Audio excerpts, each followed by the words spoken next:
नमस्कार। एसटिभी च्याटमा यहाँलाई हार्दिक स्वागत छ। म प्रकाश गिरी। एसटिभी च्याटको आजको अङ्कमा हामी चर्चा गर्नेछौँ हाम्रो संसद प्रतिनिधि सभा विघटन भइसकेपछि मूलतः 2-3वटा संस्थाहरूको परीक्षाको घडी प्रारम्भ भएको छ। संसद किन विघटन भयो भन्ने सन्दर्भमा एउटा प्रश्नीकरण आइराखेको छ। अब त्यसलाई के गर्ने भन्ने सन्दर्भमा दुई खालका लडाइँहरू देखिएको छ। सडक आन्दोलन पनि, कानुनी लडाइँ पनि देखिएको छ। त्यतातर्फ लडाइँ जारी रहँदाखेरि परीक्षाको घडी चाहिँ अब सर्वोच्च अदालतको प्रारम्भ भएको छ। पार्टीको आधिकारिकताको सवाललाई लिएर निर्वाचन आयोगको परीक्षाको घडी प्रारम्भ भएको छ र संसदको पुनर्स्थापना कि संसदको विघटनलाई नै यथावत राख्ने भन्ने सन्दर्भमा सर्वोच्च अदालतले एउटा फैसला त देला, तर राजनीतिक रूपमा चाहिँ परीक्षाको घडी नेपाली कांग्रेसको पनि प्रारम्भ भएको छ। त्यसैले यी परीक्षाको घडीमा कसीमा भनौँ उत्रिएका यी पात्र, यी संस्थाहरूको बारेमा आज हामी चर्चा गर्नेछौँ र हिजो 57 साल या 58 सालदेखि 63 सालसम्म 7 दलले यही रत्नपार्क केन्द्रित आन्दोलन गर्दाखेरि त्यति बेलाका आन्दोलनको नेतृत्व गरिरहेका गिरिजाप्रसाद कोइरालाको एउटा भनाइ चर्चित पनि थियो र त्यो पछिसम्म पनि उद्धृत गर्ने गरिन्थ्यो कि कहिल्यै नखोसिने गरी लोकतन्त्र अब हामी ल्याउनेछौँ, त्यस्तो लोकतन्त्र ल्याउनेछौँ र लोकतन्त्रको लागि अबको पुस्ताले लड्नुपर्ने छैन भन्ने उनको प्रतिबद्धता थियो र मूलतः त्यति बेलाका 7 दलको यसमा सहमति थियो। तर आज जब प्रतिनिधि सभा विघटन भएको छ भने प्रश्न खडा भएको छ, यो केवल प्रतिनिधि सभाको विघटनमै गएर यो दुर्दान्त घटनाले विश्राम लिन्छ कि यसपछि पनि यसले अँध्यारो सुरुङतर्फको यात्रालाई जारी राख्नेछ। आजको अङ्कको हाम्रो मूल बसाइ यो रहनेछ। आज हामीसँग कुराकानीको लागि स्टुडियोमा हुनुहुन्छ हरि रोका, उहाँ संविधान सभाको सदस्य पनि हुनुहुन्थ्यो र अहिले राजनीतिक विश्लेषकको रूपमा परिचित व्यक्तित्व हुनुहुन्छ। तपाईँलाई स्वागत छ। हजुर, धन्यवाद। यो प्रतिनिधि सभा अब कतिपयले संसद विघटन भन्छन्, संसद भनेर प्रतिनिधि सभालाई नै बुझेको हिसाबले भनेको होला, तर प्रतिनिधि सभा विघटन भइसकेपछि नि बडा 2-3वटा कुराहरू चाहिँ मनमा आइराखेको छ मलाई। अब तपाईँ त बडा अध्ययन गरिराख्ने मान्छे, फेरि संसदीय प्रक्रिया बुझेको पनि मान्छे हुनुहुन्छ। यो प्रतिनिधि सभा विघटन चाहिँ नि यही गएर टुङ्गिन्छ यति नै हो, यसपछि यो डिरेल भएको चिज ट्र्याकमा आएर टक्क अगाडि बढ्छ, अथवा चाहिँ नि असंवैधानिक कामहरूको यात्रा अथवा भनौँ त्यसका लहरहरू ताती चाहिँ अझ 1, 2, 3 गर्दै आउँछन्। तपाईँ के देखिराख्नु भएको छ, के बुझिराख्नु भएको छ? मैले बुझेको चाहिँ तपाईँको हामी कहाँ धेरै अस्थिरता भयो र यसलाई संवैधानिक रूपबाटै तपाईँको चाहिँ यो अस्थिरतालाई हटाउनुपर्छ भन्ने मानसिकता चाहिँ संविधान बनाउँदाखेरि भएको थियो। त्यो मानसिकता तपाईँको चाहिँ सबै पार्टीका सबै सदस्यहरूमा, खास गरेर त्यहाँ उपस्थित भएका बौद्धिकहरूको बिचमा भनेको संविधान सभामा उपस्थित भएका बौद्धिकहरूको बिचमा चाहिँ भयङ्कर ठुलो लामो छलफल, वृहत छलफल नै भयो र त्यो छलफलले के गर्यो भने तपाईँको चाहिँ कम्तीमा 2 वर्ष प्रधानमन्त्रीमाथि अविश्वासको प्रस्ताव ल्याउन नपाउने, त्यो भयो भने अन्डरस्ट्यान्डिङ भयो भने पनि, जस्तो तपाईँको चाहिँ मतलब हाउस यदि एउटा पार्टीले मात्रै बनाउन सकेन मन्त्रीमण्डल भने, कोलिसन गभर्मेन्ट बनाउनु पर्यो भने पनि छिटो नहोस्, एकपटकलाई तपाईँको जसलाई छानिन्छ त्यो चाहिँ 2 वर्ष अनि मतलब अनवरत रूपबाट उसले प्रधानमन्त्रीको रूपबाट काम गर्न पाओस्, त्यो चाहिँ स्थायित्वको एउटा हुन्छ भन्ने एउटा पक्ष, सरकारको स्थिरताको कुरा। सरकार त्यसपछि आएर दोस्रो हाउसलाई त तपाईँको डिजल्भ गर्ने भन्ने कुरा त तपाईँ त्यहाँ कल्पनै गरिएको छैन होइन। संविधानमा तपाईँको चाहिँ हाउस नै सबै कुराहरू, जस्तो मतलब अध्यादेश ल्याउँदाखेरि पनि तपाईँको चाहिँ हाउसमा नै इन्डोर्स गर्नुपर्ने 1 महिनाभित्रमा। त्यहाँबाट यस्तो मतलब तँलाई डिजल्भ गर्छु है भनेर भन्ने हो भने त्यो हाउस डिजल्भ गर्छु है भन्दाखेरि पनि त्यो हाउस डिजल्भ गर्नुको लागि पनि त्यो हाउसले नै भन्नुपर्ने होइन। जस्तो हो तपाईँको चाहिँ सरकार बनाउनको लागि बहुमत कसैको नि भएन, एकले अर्को कसैलाई पनि मानेनन् भने तपाईँको चाहिँ अब त्यो त कामकाजी त भएन।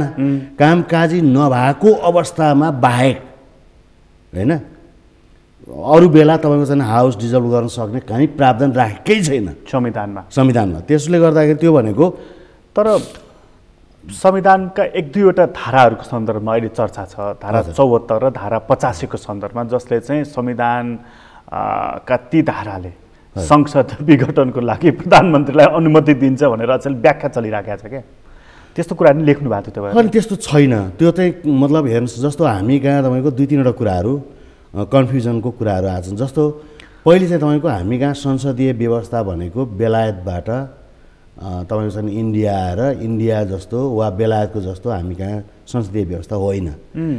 हामी कहाँ तपाईँको चाहिँ पहिले 48 सालको जुन संविधान मतलब 47 को जुन संविधान बन्यो र मतलब 48 को जुन खालको धाराहरू हामीले बनाएको थियौँ हो, त्यसले तपाईँको अस्थिरता उत्पन्न गर्यो भनेर नै तपाईँको हाउसमाथि कहीँ पनि आँखा नलागोस् भनेर तपाईँको चाहिँ हाउस डिसल्भ गर्ने प्रावधान राखेको छैन। त्यसले गर्दाखेरि हामीले बेलायतको प्रावधान जस्तो होइन यो चाहिँ तपाईँको मिश्रित यता हाउसकै प्रतिनिधित्व पनि मिश्रित छ होइन, किनभने तपाईँको चाहिँ समानुपातिकबाट पनि आउँछन् निर्वाचित भएर पनि आउँछन्। तर यो संविधानले यो संसदीय प्रजातन्त्र हो लोकतन्त्र हो भन्ने कुरा त स्वीकार गरेको छ नि? होइन, त्यो त छ, तर त्यो मतलब त्यो स्वीकार गरेको भए तापनि त्यसमा तपाईँको चाहिँ त्यहाँ अरू कुनै पनि प्रावधान हाउस डिजल्भ गर्ने प्रावधान कहीँ राखेकै छैन। संसदीय लोकतन्त्र भनिसकेपछि स्वत त्यहाँ प्रधानमन्त्रीसँग यो अधिकार होइन, त्यस्तो कोर्टको खल्तीमा त्यो सुरक्षित भएर बस्दैन। त्यो हुँदैन। त्यो प्रिरोगेटिभ राइट भनेको प्रधानमन्त्रीसँग हुँदैन। एउटै कुरा के हो भने सम्भावना तपाईँको छैन यदि मतलब हाउसमा अरू कुनै विकल्प भएन। त्यो अघि तपाईँले भन्नुभयो कसै गरी पनि सरकार बनेन, त्यसले पर्फर्मेन्स दिन सकेन। तर अस्ति राष्ट्रपतिको पत्र तपाईँले पनि पढ्नुभयो कि हाम्रो आफ्नै परम्परा अन्तर्राष्ट्रिय प्रक्रिया यो कुरा गर्दै गर्दै चाहिँ नि उहाँले विघटनको कुरालाई सदर गरेको ठप्पा लगाएको देखिन्छ नि त होइन। हाम्रो आफ्नै परम्परा भन्ने शब्द पनि त्यहाँनिर परेको छ क्या? होइन, आफ्नो परम्परा भन्नाले उहाँले 51 सालको कुराकानी गर्नुभयो होइन, मतलब 51, तर 51 सालको मतलब संविधान र अहिलेको 72 सालको संविधानको बिचमा फरक छ। त्यहाँनिर एउटा कुरा जोडेको देख्छु मैले यसमा धेरै डिबेट गर्न खोजेको होइन, तर एउटा कुरा जोडेको के देख्छु भने हिजो 47 को संविधान त्यो संसदीय संविधान थियो, संसदीय प्रजातन्त्र थियो। अहिले पनि अब हुबहु संसदीय परिपाटी नभनिए पनि यो सुधारिएको संसदीय परिपाटी भन्ने कुरामा त सबै सहमत छन्। त संसदीय परिपाटी भइसकेपछि यो वेस्टमिनिस्टर सिस्ट पार्लियामेन्ट्री डेमोक्रेसीमा प्रधानमन्त्रीसँग अधिकार रहन्छ विघटनको भन्ने कुरा जोडेको देख्छु क्या म त्यो राष्ट्रपतिको वक्तव्यमा। त्यो चिजले पनि प्रधानमन्त्रीलाई छुट दिँदैन? दिँदैन। यो चाहिँ राजनीतिक व्याख्या हो कि संवैधानिक? होइन, संवैधानिक नै हो। मैले राजनीतिक व्याख्या गरेँ होइन। राजनीतिक व्याख्याको कुरा गर्नुहुन्छ भने त त्योभन्दा अझ बढी हुन्छ होइन गरिएर। जस्तो तपाईँको राजनीतिक व्याख्या के हुन्छ भने उहाँ मतलब प्रधानमन्त्री कसरी चुनिन्छ भन्दाखेरि पार्लियामेन्ट्री पार्टीको लिडरको हैसियतले, संसदीय दलको नेताको हैसियतले। संसदीय दलको नेता कसले चुन्छ? तपाईँको सांसदहरूले चुन्ने हो होइन, सम्बन्धित पार्टीका सांसदहरूले चुन्ने हो। सांसदहरूले चुनेर प्रधानमन्त्री बन्ने हो। अनि उसले तपाईँको चाहिँ मसँग बहुमत छ कि छैन भनेर जानुपर्ने ठाउँ कहाँ हो भन्दा संसदीय दलमा हो भनेको पार्लियामेन्टमा हो। ऊ आफू नेता भइसकेपछि, प्रधानमन्त्री नेता भएपछि उसले तपाईँको चाहिँ आफ्नो संसदीय दलको मिटिङ बोलाउन सक्थ्यो र बहुमत र अल्पमत के छ भन्ने कुरा उसले त्यहाँ जाँच्न वा ऊ गर्न सक्थ्यो। त्यहाँनिर पनि एउटा अङ्कुश लगाएको देखियो नि प्रधानमन्त्रीलाई, दलको बैठक डाकौँ भनेको प्रचण्डजी मान्नु भएन भनेर। होइन, उहाँ त मतलब प्रधानमन्त्री आफै संसदीय दलको नेता हो। संसदीय दलको नेतालाई कुनै पनि कानुनले, कुनै पनि नियमले, संविधानको कुनै पनि धाराले तपाईँको चाहिँ प्रधानमन्त्रीलाई संसदीय दलको मिटिङ नबोलाऊ भनेर भन्ने नै छैन। उहाँले बोलाउनु नि भएन, हामीले सुनिनौँ। सार्वजनिकबाट तपाईँहरू मिडियाले थाहा पाउनु भएको छ भनेपछि संसदीय दलको बैठक डाक्नको लागि प्रधानमन्त्रीलाई कुनै आइतबार कुनै पुग्नु पर्दैन। कुनै पार्टीको प्रभाव जुनसुकै समयमा ऊ राति 12 बजे बोलाउँदा नि हुन्छ र तपाईँको सिंहदरबार पनि आइराख्नु परेन। उहाँको त अहिले त निवासमै सबै त चलाइ बालुवाटार पार्टी प्यालेसबाटै बालुवाटार पार्टी प्यालेसमा गर्ने, त्यहीँ पनि मिटिङ बोलाउन सक्नु, तर उहाँले बोलाउनु भनेको उहाँले जुन भन्नुभयो नि कि एउटा प्रचण्डजीले चाहिँ मान्नु भएन संसदीय दल फेस गरौँ न भन्दाखेरि बहुत गलत कुरा हो। हामीले बाहिर कहीँ सुनिनौँ, उहाँले तपाईँको चाहिँ मिटिङ बोलाएको कहीँ सुनिएन, कहीँ सार्वजनिक सूचनाहरूमा आएको छैन। उहाँ तपाईँको चाहिने बहुमत 2/3 नजिकको बहुमत भएको पार्टीको संसदीय दलको उहाँ नेता होइन, मतलब दुईटै हाउसमा तपाईँको चाहिँ दुईटै हाउसको उहाँ नेता हो। त्यो हिसाबले उहाँले तपाईँको चाहिँ बोलाउनु पर्थ्यो, उहाँले बोलाउनु भएन। संसदीय जस्तो उहाँहरूले चाहिँ पार्टीको बैठक जस्तो सचिवालय, स्थायी कमिटी यी चिजहरूमा उहाँहरू चाहिँ बैठकमा बस्नुभयो। संसदीय दलको सन्दर्भमा कुरा गर्दा चाहिँ प्रधानमन्त्रीको जस्तो राष्ट्रको नाममा सम्बोधन गर्दा पनि उहाँले के भन्नुभयो भने मलाई काम गर्न दिइएन, सरकार चलाउनु पनि दिइएन, अल्झाएको छ, त्यसकारण मैले विघटन गरिदिएँ भनेर। यो तर्क चाहिँ कति युक्तिसङ्गत छ? उहाँ भयङ्कर इन्कम्पिटेन्ट हुनुहुँदो रहेछ। अङ्ग्रेजीमा इन्कम्पिटेन्ट भनेको तपाईँको चाहिँ नेपालीमा के हो भने तपाईँको उहाँ चाहिँ पदको लायक नहुन्थेन भन्ने तपाईँको उहाँले देखाउनु। प्रधानमन्त्री पदको लागि उपयुक्त पात्र हुनुहुन्थेन रहेछ भन्ने चाहिँ देखाउनु। किन भन्नुहुन्छ भने 2 वर्षसम्म हाउसमा तपाईँको अर्को कुनै पनि प्रतिपक्षले वा तपाईँको पक्षले उहाँका विरुद्ध तपाईँको अविश्वास प्रस्ताव ल्याउन सक्ने स्थिति नै थिएन, एउटा पहिलो कुरा। दोस्रो तपाईँको चाहिँ कसैले ल्याएको पनि हामीले सुनेनौँ पनि, होइन? मतलब किचकिच गरे, यस्तो गरे, उस्तो गरे भन्ने खालको कुरा पनि आएको बाहिर देखिएन, सुनिएन। कुनै तपाईँको धर्ना, तपाईँ काम लाग्नु भएन भनेर धर्ना दिएको वा जुलुस गरेको वा नारा लगाएको वा फडाइ गरेको भन्ने कुरा तपाईँको चाहिँ बाहिर आएन नि, हामीले देखिनौँ, त्यो देखिन होइन? अब त्यसो हुँदाखेरि उहाँ तपाईँको एउटा कुरा त्यो भयो, उहाँलाई कसैले काम गर्न रोक्यो भन्ने कुराको यो गलत कुरा हो उहाँले गर्नुभयो। दोस्रो अर्को के हो भन्दाखेरि उहाँ जुन पार्टीको लिडर हुनुहुन्थ्यो, मतलब संसदीय दलको नेता मात्रै होइन, उहाँ पार्टीको 1 नम्बर अध्यक्ष पनि हुनुहुन्थ्यो। अनि पार्टी युनिटी भएको 2 वर्षसम्म उहाँले तपाईँको चाहिँ आफ्नो पार्टीमा कमान्ड राख्न नसक्नु भने त अर्काको कमजोरी हो, तपाईँ हाम्रो कमजोरी हो। उहाँले आफ्नो पार्टीलाई आफ्नो कमान्डभित्र राख्नु नसक्दाको दिन छोड्नुपर्ने हुन्छ। त्यो जहाँ पनि हुन्छ। जस्तो तपाईँलाई म भनिदिउँ, हेर्नुहोस्, मार्गरेट थ्याचरलाई मतलब आइरन लेडी भन्ने गरिन्थ्यो। उनको एक्सचेकर भनेको उनको तपाईँको अर्थमन्त्रीले जोन मेजर भन्ने थिए, उनले तपाईँको बहुमत आफ्नो पक्षमा लिएर उनले हट्नु पर्यो, रोएर झरिन् के अरे आइरन लेडी, होइन? टोनी ब्लेयर लेबर पार्टीको चाहिँ उनी प्रधानमन्त्री थिए, उनलाई तपाईँको ब्राउनले हटाइदिए र आफू प्रधानमन्त्री भए, होइन? दोस्रो टर्म। केमरुनलाई पनि तपाईँको चाहिँ थेरेसा मेले त्यही गरिन् र थेरेसा मेलाई तपाईँको अहिलेको यो बोरिस जोन्सन जुन अहिले प्रधानमन्त्री छन् उनले पनि त्यही रुवाएरै तपाईँको निकालिदिए भने पार्टीभित्र तपाईँको संसदीय दलभित्र वा संसदमा वा संसदीय पार्टीभित्र यस्तो कम्पिटिसन, आन्तरिक कम्पिटिसन हुन्छ, तर कम्पिटिसनलाई मिलाउनु पर्यो। त्यही त नेता हो। आन्तरिक कम्पिटिसन भयो भनेर त्यसको प्रहार चाहिँ संसदमाथि गर्ने होइन, त्यो आन्तरिक रूपबाट तपाईँको कम्पिटिसनमा जित्ने हो।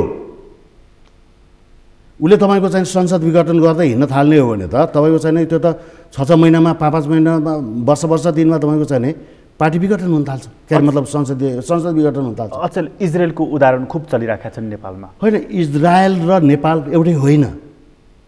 नेपालमा तपाईँको 35 अर्ब रुपियाँ तपाईँको एउटा निर्वाचनमा खर्च गर्नु भनेको सानो कुरा हुन्छ। अहिले तपाईँ देख्नु भएको छैन, हामी कहाँ हालत, मान्छे खान पाएको छैनन्, लाउन पाएको छैनन्, औषधि मुलो गर्न पाएको छैनन्, सडकमा मान्छेहरू मरिराखेका छन्, भोकले मरिराखेका छन्। यस्तो देशमा तपाईँको चाहिँ सामान्यमा इजरायल होइन हामी। इजरायल तपाईँको चाहिँ एउटा धनाढ्य मुलुक हो।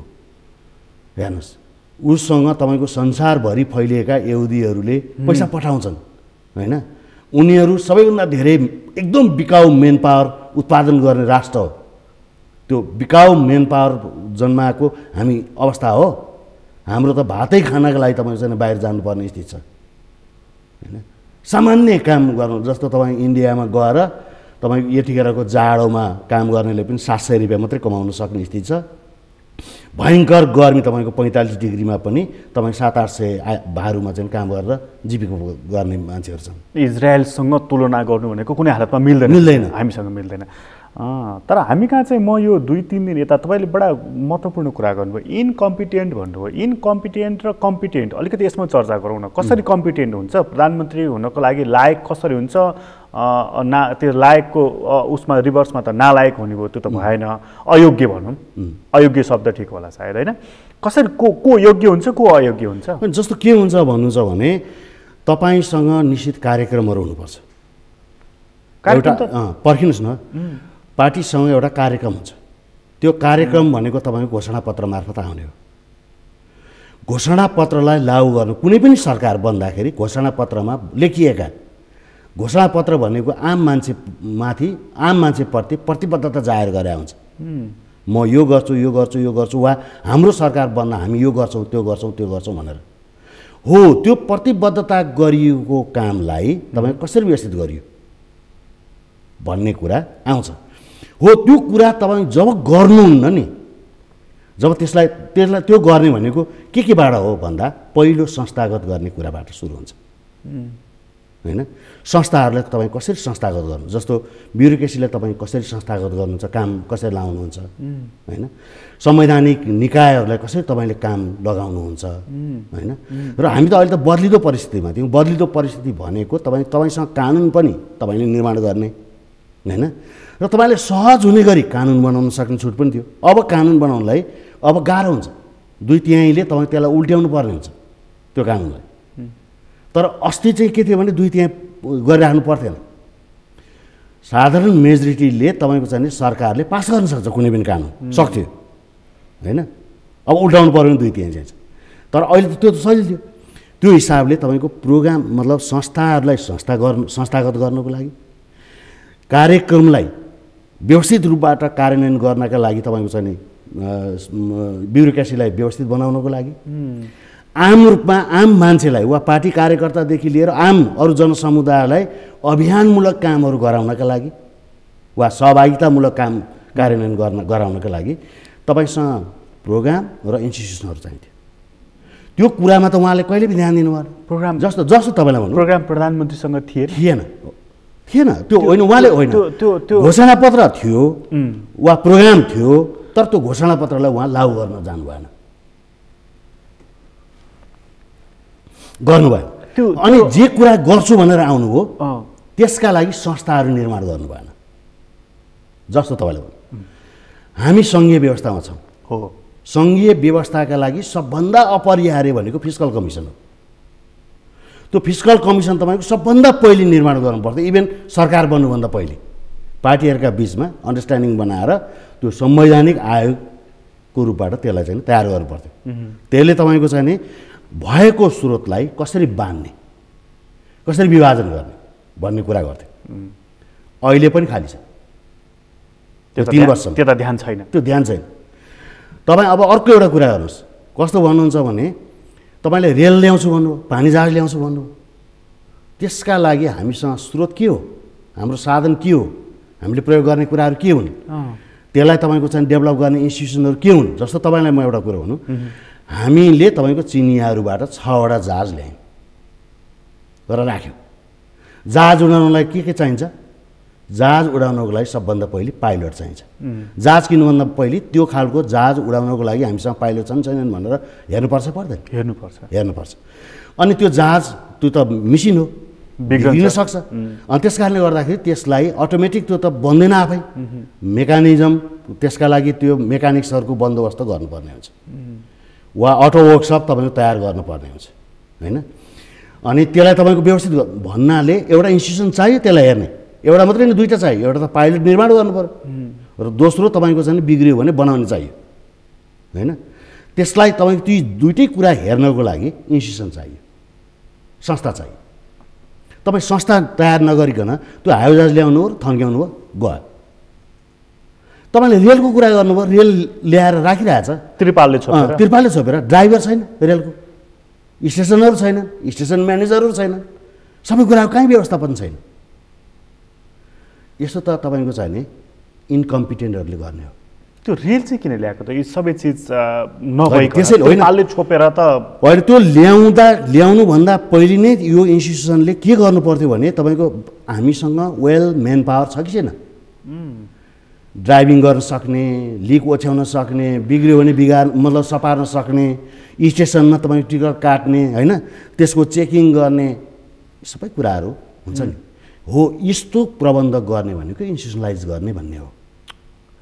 जोसँग त्यस्तो संस्था बनाउने, प्रणाली बनाउने एउटा सपना, एउटा चाहिँ भिजन हुन्न, त्यो व्यक्ति प्रधानमन्त्री हुन लागेको गफ ठुलो गर्ने, तर त्यसलाई मतलब व्यवहारमा कार्यान्वयन नगराउने मान्छेहरू तपाईँको चाहिँ त्यो पदका लागि लायक हुन्छन् भन्न सकिँदैन। भनेपछि चुनाव जित्यो, मत पायो, पपुलर छ भन्दैमा कम्पिटेन्ट हुँदैन। सरकारमा जानु अगाडि उसले चाहिँ आफ्नो मेरो यो मिनिमम प्रोग्राम यो हो, म यति गर्छु, मसँग यस्ता योजना छन् भनेर उसले सार्वजनिक गर्नु पर्दैन? होइन, त्यो त एकदमै जरुरी हुन्छ। यो तपाईँको चाहिँ नि जस्तो हाम्रो जस्तो मुलुकहरूको लागि त एउटा कमन मिनिमम प्रोग्राम तपाईँको चाहिँ नि सरकारले पेस गर्नुपर्छ। हाम्रो यो कमन मिनिमम प्रोग्राम हो र यो प्रोग्रामलाई हामी यसरी कार्यान्वयन गर्छौँ। हामीले यो कार्यान्वयन गर्नको लागि यो संस्थाहरूलाई निर्माण गर्छौँ। यसमा हाम्रो यति मतलब जनसहभागिता यस्तो हुनेछ, हाम्रो फन्ड यसरी हामीले जुटाउनेछौँ, हाम्रा कामहरूलाई हामी यसरी व्यवस्थित गर्नेछौँ। यी जम्मै कुराहरू गर्नु जरुरी छ। अब यी सबै कुराहरू ओझेलमा परे होइन? परे। अब त हाम्रो बहस के भयो भन्दाखेरि नेकपा फुट्यो, आधिकारिक पार्टी चाहिँ कुन चाहिँ हो, सूर्य चिन्ह कुन चाहिँले प्राप्त गर्ने हो, वैशाखमा चुनाव हुन्छ कि हुँदैन, अदालतले के फैसला गर्छ, निर्वाचन आयोगले के गर्ला, हामी त अर्कै कोर्समा गयौँ। अघि मैले सुरुमा तपाईँलाई प्रश्न सोधेँ, फेरि एकचोटि सोधौँ। अब एउटा असंवैधानिक कदम भयो भनेर त तपाईँ भनिदिनुहुन्छ, संविधानविदहरूले भनिराख्नु भएको छ कि उहाँलाई संसद विघटन गर्ने अधिकारै छैन भनेर। यसपछि चाहिँ असंवैधानिक कदमहरूका निर्णयहरूका लहरहरू नै आउँछन्, ताती नै लागेर आउँछ अब, अथवा यही रोकिन्छ यो? होइन, यो तपाईँको छ भने मतलब दुईवटा कुराहरू हुनसक्छ।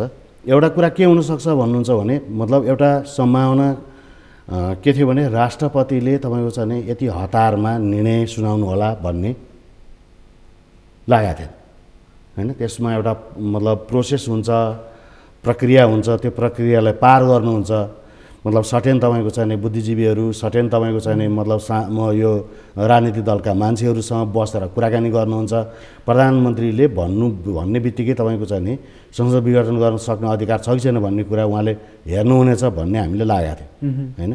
इभेन तपाईँको चाहिँ उहाँकै पार्टीका उहाँकै विश्वासपात्र वकिलहरूलाई बोलाए भए पनि हुन्थ्यो, तर उहाँले तपाईँको त्यो पनि गर्नु भएन। सम्भवतः तपाईँको चाहिँ सुभाष नेवाङ वकिल भइहाल्नुहुन्छ, उहीँसँग भर पर्नु होला होइन, उपनेतासँग। तर त्यस्तो खालको कुराकानी तपाईँको चाहिँ त्यो मतलब हुन्थेन होला भन्ने लागेको थियो। तर त्यहाँ उहाँले तपाईँको जुन सिलसिला भङ्ग गर्नुभयो त्यसले तपाईँको चाहिँ हामी अँध्यारो सुरुङतर्फ नै उन्मुख भएको छौँ भन्नाले तपाईँको चाहिँ मतलब यो त असंवैधानिक संविधानको, म एउटा संविधान सभाको सदस्य भएको नाताले तपाईँको संविधानको स्पिरिट म बुझ्दछु र हरेक धाराहरूमाथि तपाईँको चाहिँ मेरा आँखाहरू पुगेका छन् होइन। त्यो अहिले तपाईँको सामान्य मान्छेले पनि सर्वसाधारणले पनि तपाईँको चाहिँ हाम्रो संविधानले यस्तो खालको हाउस डिजल्भ गर्ने अधिकार दिँदैन र अप्सन हुँदाहुँदै, खास गरेर अप्सन हुँदाहुँदै प्रधानमन्त्रीको पनि अर्को विकल्प हुन्छ भन्ने कुरा हुँदाहुँदै यस्तो गर्दैनन् भन्ने हामीले सोचेका थियौँ। तर अब त्यो नगरेपछि त यो त असंवैधानिकतातर्फ उन्मुख नै भयो र त्यसमा तपाईँको राष्ट्रपति आफैले पहल गर्नुभयो होइन। उहाँले रोक्न सक्नुहुन्थ्यो होइन, तर मतलब गर्नु भएन। अब इन्टेन्सनली उहाँले छाड दिनुभयो भन्नु पऱ्यो। अब त्यसो हुँदाखेरि तपाईँको जुन हिसाबले हामी जाँदैछौँ त्यो असंवैधानिकतर्फ नै उन्मुख छौँ। यो असंवैधानिक बाटोमा त हामी हिँडिसक्यौँ, यो कहाँसम्म पुग्छौँ भन्ने तपाईँको अनुमान के छ? होइन, यो कहाँसम्म पुग्न सक्छौँ भन्ने कुराको हामी तपाईँको एउटा मतलब दुर्भाग्यपूर्ण नै भन्नुपर्छ। नेपालीहरू पटक पटक तपाईँको चाहिँ सङ्घर्ष गर्नुपर्ने हाम्रो स्थिति बन्यो, बन्दै गयो होइन।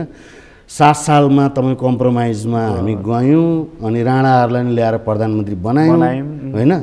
अनि अब 46 सालमा तपाईँको फेरि अब अर्को सङ्घर्ष भयो, फेरि कम्प्रोमाइज भयो। अनि अब 62 सालमा फेरि कम्प्रोमाइजै गऱ्यौँ होइन। यो कम्प्रोमाइजबाटै आएको हो र यो कम्प्रोमाइजबाट आउँदाखेरि हामी दुःख पायौँ धेरै। अब फेरि पनि सङ्घर्ष गर्नुपर्ने फेरि दिनहरू आयो लोकतन्त्रको लागि। हजुर, तपाईँहरू सडकमै उत्रिनु भएको थियो। म अघि पनि भने मैले गिरिजाप्रसाद कोइराला तपाईँहरू सबैले कि अब फेरि यो सधैँको लडाइँ, सधैँको झगडा, सधैँको चाहिँ सङ्घर्ष होइन, अब लड्नु नपर्ने गरी प्रजातन्त्र, पूर्ण प्रजातन्त्र ल्याउँछौँ भन्ने तपाईँहरूको कमिटमेन्ट थियो नि त। हिजो त लोकतन्त्र अपहरण गर्न सक्ने शक्ति थियो दरबार, आज त छैन त।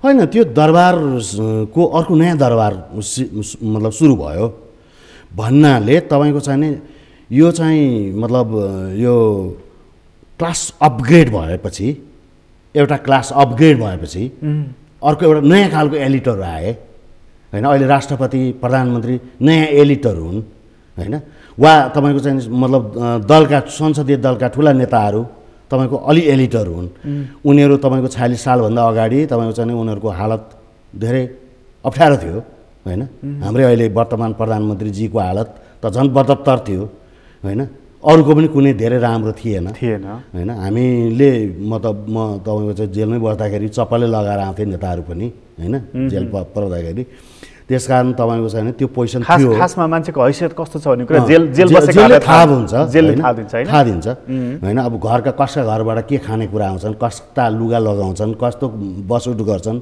कस्ता मान्छेहरूसँग कुराकानी गर्छन् भन्ने कुराले तपाईँको चाहिँ उनीहरूका सबै कुराहरू थाहा हुन्छ मतलब जेलमा बसेका धेरै मान्छेहरूको बारेमा धेरै मान्छेहरूले होइन मेरो बारेमा अरूको मान्छेहरूलाई पनि थाहा हुन्छ त्यो नहुने भन्ने कुरा अहिले फैलाइराख्नु पर्दैन त्यस कारणले गर्दाखेरि तपाईँको चाहिँ नि मतलब त्यो बेलादेखि अहिलेसम्मको हिसाब किताब हेर्नुभयो भने होइन अहिले जुन ठाउँमा आइपुगेका छौँ उहाँहरूको भयङ्कर उहाँहरू माथि पुग्नुभयो क्लास अपग्रेड भयो एलिट हुनुभयो हामीले चाहिँ नारायण हिटीको विस्थापनसँगै सामन्तवादको अवशेष पनि गयो लोकतन्त्रको अपहरणकर्ता पनि गयौँ भनेर जुन भनिराखेका थियौँ हिजोको किसान आजको राजा भयो दरबार भयो एकदम होइन जस्तो तपाईँको छ नि हामी त डेमोक्रेसीमा विश्वास राख्ने भनेको के हो भन्दाखेरि डेमोक्रेसीमा छलफल हुन्छ भन्ने हो एउटा घरमा बाउ मात्रै तपाईँको शासक भएर बस्ने होइन घरमा सबै मान्छेहरूको बिचमा अन्डरस्ट्यान्डिङ हुन्छ भन्ने डेमोक्रेसी हो नि घर चलाउनको लागि अब बाको आदेश मात्रै होइन आमा र बा मिलेर मात्रै आदेश गर्ने होइन केटाकेटीहरूसँग सल्लाह गर्नुहुन्छ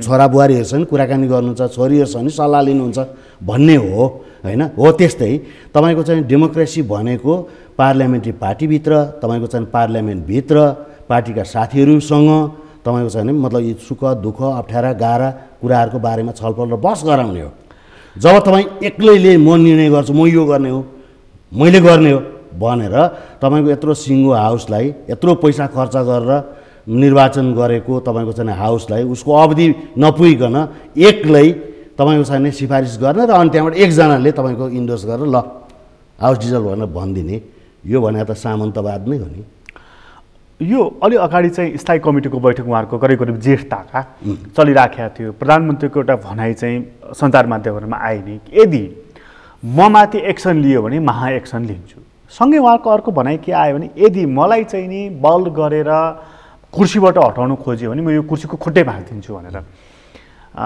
सङ्केत त उहाँले पहिले गर्नुभएको रहेछ नि यो चाहिँ हामीले नबुझेको थियो अथवा त्यो हदसम्म प्रधानमन्त्री जानुहुन्न भनेर हामीले उहाँलाई अलिक बढी नै विश्वास गरेको पो रहेछौँ कि क्या हो भन्ने अहिलेको घटनाले देखाउँछ र म सोध्दैछु कि यो असंवैधानिक कदमहरूको लहर तातिनै आउँछ कि भनेर त्यो हदसम्म पुग्दाखेरि अब कहाँ कतिपय मानिसहरू भन्दैछन् कि सङ्कटकालसम्म पनि पुग्न सक्छ चुनाव त हुँदैन भनेर तपाईँलाई लागि चाहिँ के राखेको छ मलाई चाहिँ तपाईँको उहाँले चुनाव गराउनुहुन्छ भन्ने त लाग्दैन सम्माननीय अहिले खड्ग प्रसाद ओलीजी जो प्रधानमन्त्री हुनुहुन्छ उहाँले चुनाव गराउनुहुन्छ भन्ने मलाई लाग्दैन वैशाखमा किन भन्नुहुन्छ भने उहाँसँग छँदा खाँदाको बहुमत उहाँले डुबाउनु भयो एउटा त होइन पहिलो कुरा दोस्रो उहाँ के भनेर भोट माग्न जानुहुन्छ मलाई काम गर्न दिएन उहाँलाई फेरि अर्को अहिले जस्तो मानिनुहोस् कि उहाँसँग त अहिले जुन टिम छ नि ईश्वर पोखरेल रामबहादुर थापा बादल होइन अनि त्यसपछि आएर तपाईँको अहिले टोपबहादुर रायमाझी थपिनु होइन मतलब भनेको तपाईँको चाहिँ उहाँसँग जुन टिम छ शङ्कर पोखरेल भोलि उहाँहरूले फेरि भोलि काम गर्न दिनु भएन भने उहाँले के गर्नु छ उहाँले बहुमत ल्याउनु भयो निर्वाचन गरेर अनि उनले तपाईँको चाहिँ सधैँभरि उहाँहरूको चोचो मोचो नमिल्न सक्छ अनि फेरि हाउस रिजर्भ गर्ने कुरा मिलेन पार्टीले काम गर्ने रामबहादुर थापा बादलले काम गर्न दिएनन् ईश्वर पोखरेलले दिएनन् भनेर फेरि हाउस रिजल्भ गर्ने त्यो त अति हुन्छ अहिले गरेर त त्यही त हो नि प्रचण्डले काम गर्नु दिएन फलानाले माधव नेपालले काम गर्नु दिएन यस्तो पनि कुरा हुन्छ त्यो केटाकेटी उनले काम गर्नु दिएन उनको पार्टीको कुरा हो संसदले त तपाईँको उनलाई काम गर्नु नदिया भनेको छैन नि वैशाखमा त्यसपछि चुनाव हुन्छ भन्ने तपाईँ चाहिँ म त विश्वास छैन उहाँ के भन्नलाई भोट माग्न जानुहुन्छ मलाई यो बिचमा दुईवटा कुरा चर्चा गर्नु मन लाग्छ चुनावको कुरा भन्दा अगाडि चाहिँ अदालतको कुरा छ अदालतको कुरामा चाहिँ पसिहाल्न मन लागे पनि छैन के गर्ला भनेर उसको अब चाहिँ एकदम ठुलो अधिकारको विषय भयो अन्तिम व्याख्याता भनेर हामी संविधानमै भनेका छौँ होइन हजुर अदालतले के भर्डिक्ट देला हेर्नुपर्ने विषय छ तर यो सरकार चाहिँ नि त्योभन्दा अगाडि सरकारकै बारेमा चर्चा चलिरहेको कारणले मलाई थोरै चर्चा यसको गर्छु, त्यसपछि अगाडि गइहाल्छु। यो सरकार काम चलाऊ सरकार हो कि फुल फ्लेज पावरवाला सरकार हो? यो काम चलाऊ हो, काम चलाऊ भइसक्यो। राष्ट्रपतिले त पत्रमा त्यो लेख्नु भएको छैन। उहाँले नल्याइदिएर के हुन्छ त? हाउस डिजल्भ गरिसकेपछि हाउसको मेम्बर नभएपछि तर उहाँले काम चलाऊ। उहाँले राजीनामा पनि दिनुभएको छैन प्रधान। नदिएर पनि केही हुँदैन होइन। यो त तपाईँको गैर संवैधानिक काम भइहाल्यो भन्ने कुरा त मैले अघि नै भनिहालेँ भन्नुभयो होइन। गैर संवैधानिक भइसकेपछि उहाँले जे गर्दा नि हुन्छ भन्ने खालको कुरामा उहाँहरू जानुभयो। तर के हो भने यो त्यही अब अहिलेको इन्टरनेसनल नर्म्सको कुरा आउँछ यहाँ चाहिँ। अब इन्टरनेसनल नर्म्सको के हो भने हाउस डिजल्भ भइसकेपछि वा डिजल्भ गरिसकेपछि अब तपाईँको त्यो काम चलाऊ सरकारमा परिणत भयो आफै। स्वत भन्नु पर्दैन। त्यस्तो सरकारले मन्त्री परिषद हेरफेर गर्न, पुनर्गठन गर्न, थप्न सक्छ? पाउँदैन। तर अब उहाँले गर्नु 9 जना थपिए, 9 जना गर्नुभयो। त्यसैले गर्दाखेरि अब तपाईँको चाहिँ के भने अब उही हामी कहाँ अब त्यो धर्म मान्ने छ नि, फलाना दाइना भयो भन्ने, ईश्वर दाइना अब राष्ट्रपति दाइना हुनुहुन्छ, उहाँले गरिराख्नु भएको छ। यो छुट कहिलेसम्म प्राप्त हुन्छ त? अब आम मान्छे नउठुन्जेलसम्म र उहाँको चाहिँ नि तपाईँको उहाँले गलत कामहरू गर्नुभएको घैँटो नभरिएको महसुस नहुन्जेलसम्म गरिराख्नुहुन्छ। त्यसो भए राष्ट्रपतिले यो सरकार काम चलाऊ हो भनेर भनिराख्नु पर्दैन। तर यसभन्दा अगाडिका सन्दर्भमा चाहिँ काम चलाऊ हो भनेर लेख्ने चलनै थियो होइन? लेख्ने चलन थियो, उहाँले लेख्नु भएन। तर राजनीति शास्त्रको अलिकति पनि ज्ञान भएका मान्छेहरूले बुझ्ने कुरा के हो भने तपाईँको चाहिँ उहाँ अब काम चलाउ भइसक्नुभयो। यस्तोले के गर्न मिल्छ? उसले सामान्यतया तपाईँको त्यही निर्वाचनका लागि तयारी गर्न मिल्छ। बाँकी अरू कुनै पनि दूरगामी असर पर्ने कुनै पनि निर्णयहरू गर्न सक्नुहुन्न। अब बाटोघाटो, पुल पुलेसा तपाईँको चाहिँ मतलब यो अलिकति पनि तपाईँको चाहिँ मतलब यो आकर्षण गर्ने, जनतालाई आकर्षण गर्ने यस्ता खालका कामहरू गर्न पाउनुहुन्न। अब उहाँहरू रिबन काट्न जाने होइन। अब यो मुद्दा अदालतमा पुगेको छ। यहाँ एउटा कन्डिसन राखिकन छलफल गर्न चाहे मैले। मान्नुहोस् अदालतले प्रधानमन्त्रीको यो अधिकार होइन भनेर संसद विघटनको कुरालाई बदर गरिदियो, त्यसपछिको स्थिति? त्यसपछि तपाईँ बदर गरिदियो उहाँले भने अब हाउसमा जाने हो, पुनर्स्थापित हाउस पुनर्स्थापित हुन्छ र हाउस पुनर्स्थापित भइसकेपछि त्यसले तपाईँको चाहिँ अब मतलब हाउसले निर्णय गर्ने हो। त्यो हाउसले निर्णय गर्दाखेरि तपाईँको चाहिँ अब प्रधानमन्त्री छान्ने हो, प्रधानमन्त्री छान्ने, बहुमत कसको पुग्छ त्यो हिसाब किताबबाट जाने हो। प्रधानमन्त्री छान्ने भन्दाखेरि अहिलेको हाम्रो जुन वर्तमान प्रधानमन्त्री छ उहाँले राजीनामा दिनुपर्ने कुरा भयो होइन? राजीनामा त तपाईँको चाहिँ उहाँ त मतलब स्वाभाविक रूपबाट संसदीय दलको बैठक बोलाएर संसदमा तपाईँको चाहिँ उहाँले नेतृत्व गर्नुभएको संसदीय दलमा उहाँ अल्पमत पर्नुभयो त्यो स्वाभाविक रूपबाट उहाँले राजीनामा गर्नैपर्छ। यति ढुक्क हुनुहुन्छ कि उहाँ संसद पुनर्स्थापना हुँदैन भनेर? होइन, त्यो तपाईँ उहाँले गर्ने त उहाँ कन्फिडेन्समै गर्नुभयो होला, तर उहाँको कन्फिडेन्सले मात्रै काम गर्दैन नि। राजनीति तपाईँको छ नि वान साइडेड हुँदैन। त्यो पुनर्स्थापना भयो भने नेकपामा पुनर्मिलनको सम्भावना देख्नुहुन्छ? त्यो पनि देख्दिनँ मैले। हुन त तपाईँको चाहिँ नेकपाभित्र अहिले पनि मतलब दुईटै नेकपाभित्र अहिले अब जुन विभाजित छ उहाँहरूभित्र तपाईँको चाहिँ नि सामान्य आम मान्छेको पक्षमा अहिले पनि प्रोग्राम छैन।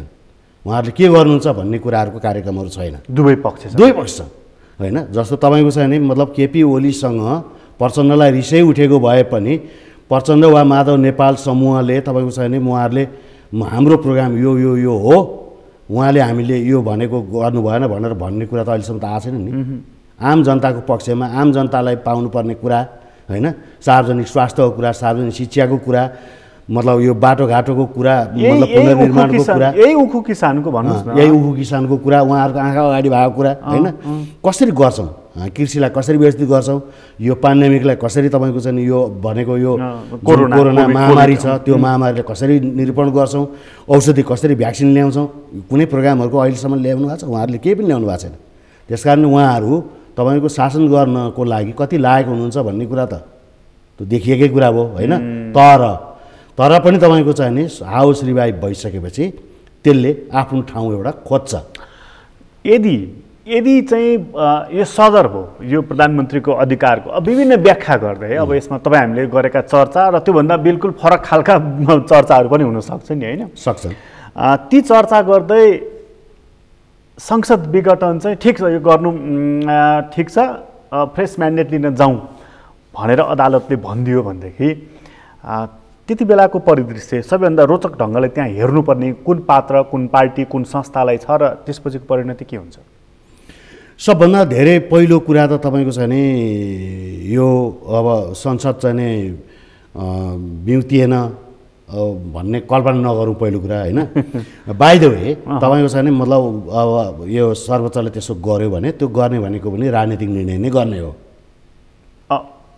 सर्वोच्चले राजनीतिक निर्णय सर्वोच्चले यो त सर्वोच्चले राजनीतिक निर्णय गर्ने हो उसले त संविधानको व्याख्या गर्ने हो यो व्याख्या त गर्छ व्याख्या गर्ने त तपाईँको संविधान बनाउनेहरूले नि त व्याख्या गर्छन् उसले त संविधानको धारा हेरेर म अहिले तपाईँले भन्दैछु नि म अहिले कुन आधिकारिक हिसाबले भनिरहेको छु भने संविधान निर्माता मध्येको म पनि एउटा हुँ त्यसकारणले म भनिरहेको छु होइन त्यसकारण तपाईँ एउटा कुरा के हो भने संविधान भनेको राजनीतिक दस्तावेज हो त्यसो भने उसले सडकमा कस्तो माहौल चलिरहेको छ संसद विघटनको पक्षमा छ कि पुनर्स्थापनाको यो चिजलाई हेर्छ उसले हेर्छ त्यसले प्रभावित हुन्छ संसदको तपाईँ मतलब यो चाहिँ भने बाहिर आन्दोलन कसरी चलिरहेछ पार्टीहरूले के आम मान्छे कसरी भनिरहेछन् नागरिकहरूले के भनिरहेछन् सम्पादकहरूले कस्तो सम्पादक लेखेका छन् तपाईँको चाहिँ आम सामान्य तपाईँको चाहिँ नागरिकदेखि लिएर तपाईँको चाहिँ मतलब विश्वविद्यालयका प्रोफेसरहरूसम्मले के भन्छ भन्ने कुरा तपाईँको चाहिँ नि अदालतले नोट गर्छ उसले संविधानको धारा मात्र हेर्दैन धारा मात्र हेऱ्यो भने त तपाईँ त्यसले मात्रै त कुरा हुँदैन बडा म रोचक कुरा गर्नुभयो त्यसो भएदेखि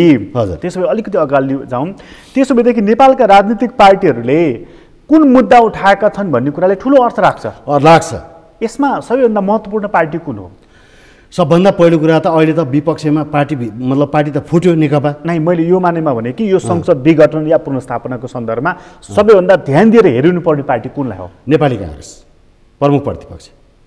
प्रमुख प्रतिपक्षले तपाईँको संविधानको पक्षमा वकालत गर्छ कि संविधानको बर्खिलापमा गर्छ भन्ने कुरामा धेरै कुरा भर पर्छ कहाँबाट कुन कुराबाट थाहा पाइन्छ कि काङ्ग्रेस पुनर्स्थापनाको पक्षमा गयो कि विघटनको पक्षमा गयो भनेर सजिलो छ अहिले भर्खरै तपाईँको चाहिँ नि मतलब प्रदेशहरूमा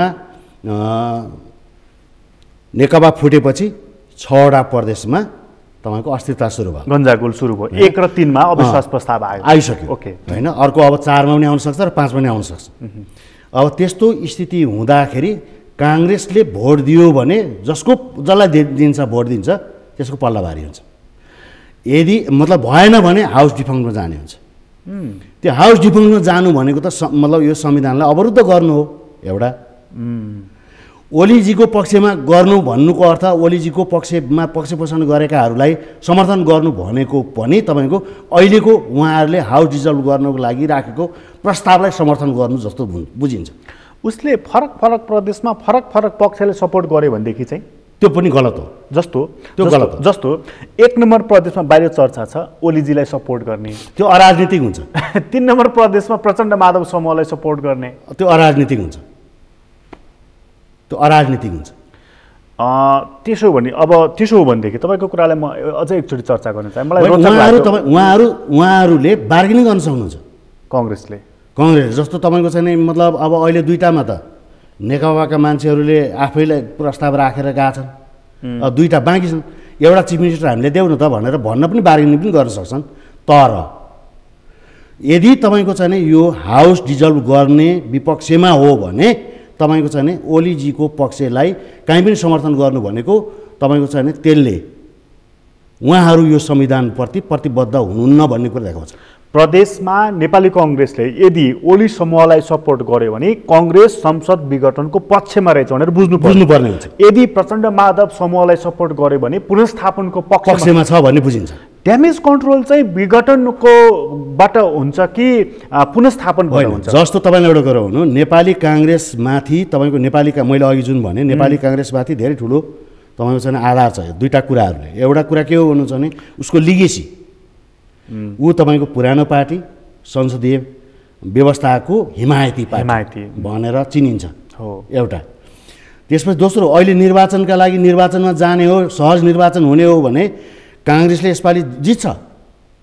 बहुमत मतलब लार्जेस्ट पार्टीको रूपबाट बहुमत पुरै बहुमत नल्याए पनि लार्जेस्ट पार्टीको रूपबाट ऊ स्थापित हुन सक्छ हैन। तर कुरा त के हो भने संविधान रह्यो भने न यो लार्जेस्ट पार्टीको कुरा आउँछ। यहाँ त संविधान नै खतरामा पर्छ। संविधानलाई तपाईँको चाहिँ नि यस्तो यो जुन खालको मतलब हिसाबमा चाहिँ मतलब लगिया छ त्यसलाई तपाईँको चाहिँ नि संविधान डिजल्भ हुने स्थितिमा वा संविधानलाई तपाईँको डिस्टोर्सन गर्ने हिसाबमा तपाईँको चाहिँ नि उसले चुनाव रोज्नु भनेको त तपाईँको डेमोक्रेसीको पक्षमा भए त होइन, ऊ त अपर्चुनिजमको पक्षमा हुन्छ। यहाँनिर चाहिँ अन्तर्राष्ट्रिय पक्ष पनि जोडेर आउँछन् होला नि त होइन। हामी कहाँ चाहिँ संसद विघटन गर्ने कुरा या पुनर्स्थापन गर्ने कुरा हाम्रा यहाँका आन्तरिक पार्टीहरूको लिँदो निर्णयबाट मात्रै टुङ्गो लाग्छ कि जस्तो भारतबाट आएको एउटा टिम, चीनबाट आएको अर्को जम्बो टिम, आउँदै गरेको जाँदै गरेका थुप्रै टिमै टिम छन् नि त, यिनले पनि केही सङ्केत त गरिराखेका छन् नि। अनि गर्छन्, त्यसमा मतलब नगर्ने होइन। तर मूल कुरा तपाईँको छ नि हाम्रो आफ्ना राजनीतिक पार्टीहरूको, राजनीतिक खेलाडीहरूले कसरी सोच्दछन् हाम्रा भर पर्छ। भारतले त हाम्रो संविधानलाई त नोटिसमा मात्रै लिएको छ नि, अहिलेसम्म पनि यसलाई स्वीकार गरेको त छैन। उसले त यो संविधान च्यातिएको हेर्न चाहन्छ होला नि त स्वाभाविक रूपमा। होइन, अस्वाभाविक होइन। उनीहरूको एउटा ठुलो एलिट क्लास उनीहरूसँग छ र त्यो एलिट क्लास तपाईँको छ नि हामी कहाँ समावेशी नै हो होइन, राजनीतिक रूपबाट समावेशिता हो। जस्तो दलितको प्रतिनिधित्व, महिलाको प्रतिनिधित्व, जनजातिको प्रतिनिधित्व, सीमान्तकृतको प्रतिनिधित्व हामी कहाँ हाम्रो संविधानले व्यवस्था गरेको छ। भारतीय संविधानमा त्यो छैन होइन। उनीहरू कहाँ अहिले पनि तपाईँको महिलाहरू 4% पनि छैन लोकसभामा। संविधानले गर्दा उनीहरूले दबाब परेको छ। त्यस कारणले गर्दाखेरि उनीहरू इमिडिएट प्रभाव पर्ने कारणले गर्दाखेरि नेपाल जस्ता देशमा अस्ति भर्खर आएको प्रजातन्त्रमा मतलब त्यस्तो भइसक्यो, हामीलाई नदिने भनेर मान्छेहरूले भनिराखेको बेलामा हाम्रो चाहिँ डिजल्भ भएको ऊ हेर्न चाहन्छ, अस्वाभाविक होइन। त्यहाँका एलिटहरू हेर्न चाहन्छ, तिनीहरूले यहाँको पार्टीहरूमा खेल्छन् होला, खेल्छन्, अस्वाभाविक होइन। तर अब हामीले खेल्न दिने कि नदिने भन्ने कुरा वा हाम्रा पार्टीहरूले दिने कि नदिने भन्ने कुरा त हाम्रोमा भर पर्यो नि त। तर हाम्राहरू कति खेल्छन् भन्ने कुरा त तपाईँलाई भलिमाथि थाहा छ नि। थाहा छ, खेल्छन् नि त यिनीहरू, खेल्छन् र गोटी बन्छन् नि त। यसपटक त्यो अपवाद बन्छ त नेपाल अथवा नेपालका पार्टीहरू। त्यसको अपवाद बन्नुपर्ने कारणहरू छन्। त्यो स्ट्राटेजिक महत्त्वको ठाउँमा हामी छौँ। पहिली तपाईँको चाहिँ नि रुस र चीनको विपक्षमा अमेरिका हुँदा कोरियाको भाव थियो, कोरियन पेनिन्सुलाको ठुलो भाव थियो, उत्तर कोरिया र दक्षिण कोरियाले बाँडिएको होइन। अहिले तपाईँको चाहिँ पावर ब्यालेन्समा तपाईँको चाहिँ अमेरिका भर्सेस चीन आछ होइन। अनि तपाईँको चाहिँ यदि त्यो एक्सिसमा तपाईँको चाहिँ अमेरिकन एक्सिसमा भारत गएको हो भने पनि चीन र भारतका बिचमा हामी छौँ। त्यो अवस्थामा तपाईँको चाहिँ अब हामी तपाईँको चाहिँ अहिले स्ट्राटेजिक महत्त्वको ठाउँमा छौँ होइन। त्यो स्ट्राटेजिक महत्त्वको ठाउँमा त्यसैले गर्दा हामीले तपाईँको चाहिँ फुकेर हाम्रो परराष्ट्र नीतिलाई चलाउनुपर्छ, चाल्नुपर्छ। हामी दुइटै एक्सिसमा जानु हुँदैन, हामीले असंलग्नतालाई गर्नुपर्छ, कायम राख्नुपर्छ भन्ने हाम्रा कुराहरू हामीले जो भन्दै आइरहेका छौँ होइन। तर तपाईँको चाहिँ हामी कहाँ पोलिटिकल इन्टरभेन्सन गर्नु भनेको तपाईँको चाहिँ यतिखेरको अवस्थामा अर्थ के लाग्न सक्छ भने चीन विरोधी भन्न पनि लाग्न सक्छ होइन। अनि त्यसपछि आएर चीनले तपाईँको चाहिँ हामी कहाँ बढी धेरै एक्सेस खोज्यो भने भारत विरोधी हुन खोज्यो भन्ने अर्थ लाग्छ होइन। त्यस कारणले गर्दाखेरि हाम्रो असंलग्नताको त्यो महत्त्व हो। यहाँनिर अलिकति छिचोलेर एउटा प्रश्न सोध्न चाहेँ। प्रधानमन्त्री कुन चाहिँ फोल्डमा, कुन चाहिँ कतापट्टि ढल्केको देख्नुहुन्छ, टिल्ट कता भएको देख्नुहुन्छ, अथवा उहाँ चाहिँ ब्यालेन्स गरिराख्नु भएको छ? उहाँले ब्यालेन्स गर्नु भएको छैन। बाहिरको चर्चा त उहाँ अहिले भारततर्फ ढल्किराख्नु भएको छ भन्ने होइन। उहाँको अहिले होइन, निकै अगाडिदेखि उहाँले तपाईँको चाहिँ भारततिरै भनेर होइन, मूलत उहाँको तपाईँको चाहिँ इन्डो प्यासिफिक प्रति उहाँहरू तपाईँको ढल्किनु भएको निकै अगाडि नै हो। 2017 को डिसेम्बरदेखि जब तपाईँको चाहिँ हाम्रा परराष्ट्र मन्त्रीले अमेरिकाको भ्रमण गरेर अहिलेका पनि तपाईँको चाहिँ मतलब माइक पम्पियोसँग भेटेर कुराकानीहरू गर्नुभयो 2018 को डिसेम्बर हो र 18 को डिसेम्बरमा होइन। त्यसपछिदेखि उहाँहरू त्यो फोल्डमा हुनुहुन्छ भित्र बाहिर भनेर देखिन्छ। भारत अमेरिकी एक्सिसमा भारत त्यतिखेर तपाईँको खुलेर आएको थिएन, त्यो एक्सिसमा छ, इन्डो पेसिफिक एक्सिसमा भनेर होइन, क्वाड भनेर अहिले बन्यो। त्यो तपाईँको चाहिँ 4वटा देशको, जापान, तपाईँको चाहिँ मतलब इन्डिया, त्यसपछि अस्ट्रेलिया र अमेरिकाको। यो संसद विघटनमा पनि यो एक्सिसको कुनै रोल छ? हुनसक्छ, सम्भावना अब त्यसले प्रभाव पारे हुनसक्छ। जस्तो एउटा मात्रै कुरा गर्न चाहेँ, मसँग समय बिल्कुल थोरै छ, तर एमसिसी पास गर्नुपर्ने कुरा हिजै ऊर्जा मन्त्रीले पनि बोल्दै हुनुहुन्थ्यो, यो कुनै राष्ट्रघाती कुराहरू छैन, यसलाई बेकारको कुरा नगर्नुहोस् भनेर उहाँको स्टेटमेन्ट सुन्दै थिएँ मैले। त्यसलाई संसदबाट पास गर्नुपर्ने त्यहाँ प्रावधान छ। संसदमा अलिकति त्यो विषय डिबेटको विषय बन्यो, पास गर्ने कि नगर्ने भन्ने सत्तारूढ दलमै। संसदै नरहेपछि त पास गर्नको लागि समस्या पनि भएन नि अब। त्यसकारण यो होइन, त्यो त अर्डिनेन्सबाट पास गराउन सक्ने अहिले चान्सै छैन, किनभने अब मतलब यो मतलब काम चलाउ सरकारलाई अर्डिनेन्स ल्याउन सक्दैन भनेको हो। तब अध्यादेश ल्याएर पास गराउने कुरा त हुँदैन। यसले अध्यादेश ल्याउन सक्दैन यो सरकारले जुन सरकार अध्यादेश ल्याएको 1 महिनाभित्र तपाईँको चाहिँ मतलब हाउसमा प्रेजेन्ट गर्नुपर्छ। कहाँ छ हाउस रिजर्भ गरेर, अनि त्यसपछि तपाईँको अध्यादेश ल्याउनु पाउँछ? त्यसकारण त्यो एमसिसीको सपना नदेखे हुन्छ।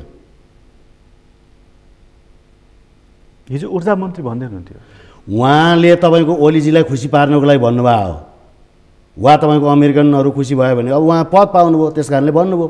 तर यस्तो हुँदैन, सम्भावना छैन। त्यसो भए अन्त्यमा जस्तो वैशाखमा चुनाव हुँदैन तपाईँलाई लागिराखेको छ, र चुनाव नगर्नको लागि प्रधानमन्त्रीले स्टेप चालेको होइन? उहाँसँग मुद्दै छैनन्, उहाँले तपाईँको भोट माग्नको लागि जानु परेन उहाँको पार्टीले। अनि यो काम चलाउ भएर चलाइरहने त यसै गरी रहन्छ त? यो रहँदैन, त्यसैले त कन्स्टिट्युसनल क्राइसिस छ। अब त्यो क्राइसिसमा नागरिक सरकार होइन, त्यो नागरिक सरकारको हो, त्यही तपाईँको छ नि मतलब अब सम्भावना हाउसले त मतलब यो अहिलेको अहिले खोजेको चाहिँ के जस्तो लाग्छ भन्दाखेरि, जस्तो तपाईँको छ नि अर्को कतै होइन अघिल्लो चाहिँ तपाईँको न्यायाधीशको जस्तो खिलराज जस्तो अर्को खिल पल्टिने त होइन भन्ने, तर खिल पल्टिँदैन। नेपालीहरू सजग भइसकेका छन् र तपाईँको चाहिँ ठुलो रिभोल्ट हुन्छ। यदि यो कदमलाई रोक्न सक्यो भने सडकले मात्रै हो, अरू केहीले रोक्न सक्दैन? राजनीतिक पार्टीहरू सडकमा व्यवस्थित रूपबाट आउनु जरुरी छ, ढिला नगरिकन, नत्र लोकतन्त्र नै हराउनु। र उनीहरू आफूभित्र कन्फ्युजन नराखेर आउनुपर्छ, व्यवस्थासहित कार्यक्रमसहित। मैले अघि जुन भने प्रोग्रामसहित आउनुपर्छ। त्यसको पहिलो एजेन्डा के हुनुपर्ने?